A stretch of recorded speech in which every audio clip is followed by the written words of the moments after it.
All right, so my mom told us this was weeks ago, but my mom said that 2024 was going to be a trying year. I didn't think I was going to get tried. What happened really was a shock because it's like, yo, nobody saw it coming. So over the summer, my pops, he catch a stroke, two actually. Hearing stuff is going on with some of my family, their marriages and things of that nature. Then to top it all off, here comes me and my wife. All right, so a little bit before my son was born, we get the news that my job lost the contract. So in my head, I'm like, surely God's gonna work everything out. You know what I'm saying? But we still waiting for things, to come together. A couple months later, here we are, and it's like, all right, God, we waiting. Where's the big bang gonna happen? The big blessing coming pouring from out the sky, and it hasn't happened. At least not yet. We still holding on to faith and stuff like that. And I've been really feeling down on myself because I'm like, yo, I'm a man. Like I gotta be providing for my family and things of that nature. So it's really kind of had me in a bummy mood. But as a man, I'm just like, yo, all right, my portion is my portion. What God has given me is what He's given me, and I have to remember, like, yo, my son is all the more God's child than he is mine. God ain't gonna let me have a kid and then leave me out here struggling to provide for my child. We've been holding on to faith and trusting and believing that whatever is going on right now is a part of God's plan.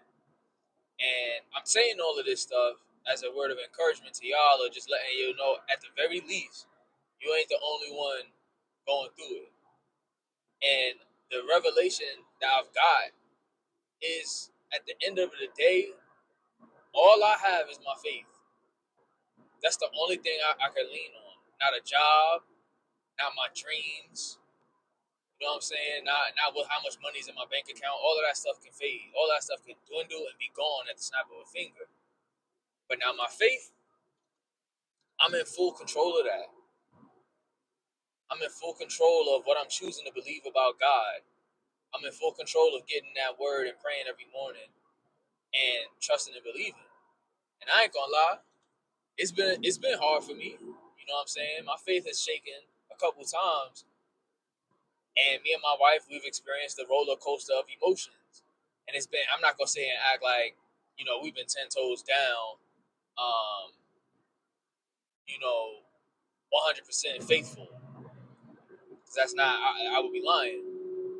But to hear that, oh, God gave my mom a word that, 2024 is going to be a trying year. And then, I got hit with, my job losing the contract.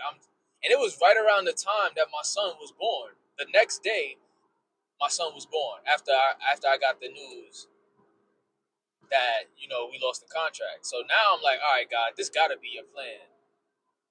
But I'm reading Job this morning, and I'm just looking at how Job, even with him losing everything, he didn't curse God. He was still worshiping God. This was after he lost his family, his property. You know what I'm saying? He was still praising God and worshiping God. And I'm like, dang, I gotta stay on top of it. I can't let my circumstances dictate my praise. And so I say that to y'all, like, God is still good no matter what. No matter what's going on, yeah, things ain't go how you planned, things ain't going how you envisioned. But ultimately, whenever it comes from God, you always gonna be satisfied. You're always gonna be fulfilled. We think we know what we want, and we really don't.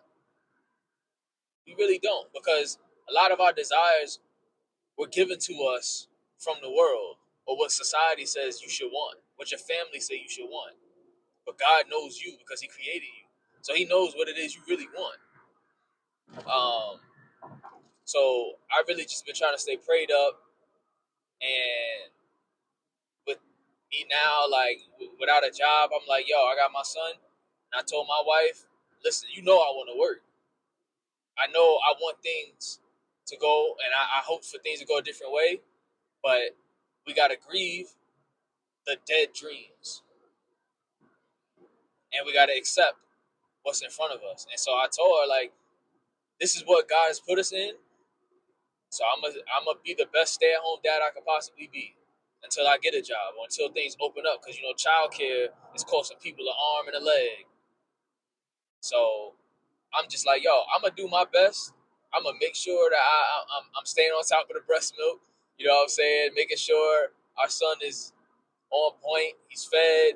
Making sure everything is on point so that when my wife get home, she can just focus on family time and all of that other stuff. And it's kind of really a role reversal. I see myself in a position where my wife wanted to be in, and I see my wife in a position that I wanted to be in. So it's like, hearing my grandfather talk about how he had 9 kids and he prayed to the Lord to always be able to provide, and God made a way for him, even though he ain't graduated middle school. I'm like, yo, that's the same God. My dad, the same way. My mom was making more bread than him when they started, and then slowly and surely, God continued to give him new jobs where it was better pay, better situations, and continue to elevate him. So I can't sit here and act like I can't let the enemy get me to believe that God just favored them more than me when I'm his child too. So that's the same for y'all, man. I just wanted to let y'all know, don't let your circumstances dictate your praise. Maintain and keep faith. You know what I'm saying? Situations and all of that, it's not going to always go how we want it. Trust me, I'm telling you, because where me and my wife is at right now, this ain't where we want it to be. But at the end of the day, this is my portion. This is what God has given unto me. And as a man, I'm like, yo, I'm going to make sure I still try to lead my family in the right way. Try to make sure that I still move and conduct myself in a way worthy of my wife's submission, worthy of her respect and her honoring me. And that's just what it is. So just say that to say, yo, y'all stay prayed up, trust in the Lord, lean on him, not your own understanding. And reading Job really put things into perspective for me, because Job had faith, and Job didn't let his situation stop his praise.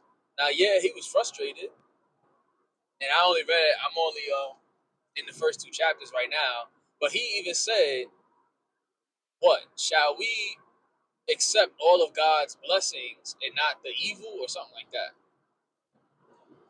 So Job really showed me we can't give our life to Christ and then think everything about to be peaches and cream. We can't give our life to God and think trials and tribulations won't come. Because if that's what you've been sold on, somebody was lying to you. You know what I'm saying? Because none of the disciples and none of the people that followed Jesus in the Bible, none of them had an easy life. So why would we think just because we in America it's going to be easy? It's going to be sweet. Nah. So to see and read Job in those first 2 chapters, to see him worship even though his situation was what it was, and for him to have the perspective of, like, wow, yeah, I've reaped all of the blessings from God, and now I'm supposed to sit here, suck my teeth, and throw a hissy fit and pout because now some bad things is happening. And I think we should have that same mindset.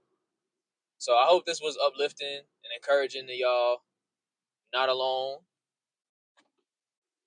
And keep the faith. Don't let the devil steal your faith, because when stuff start crashing down, I noticed it was God that I ran to.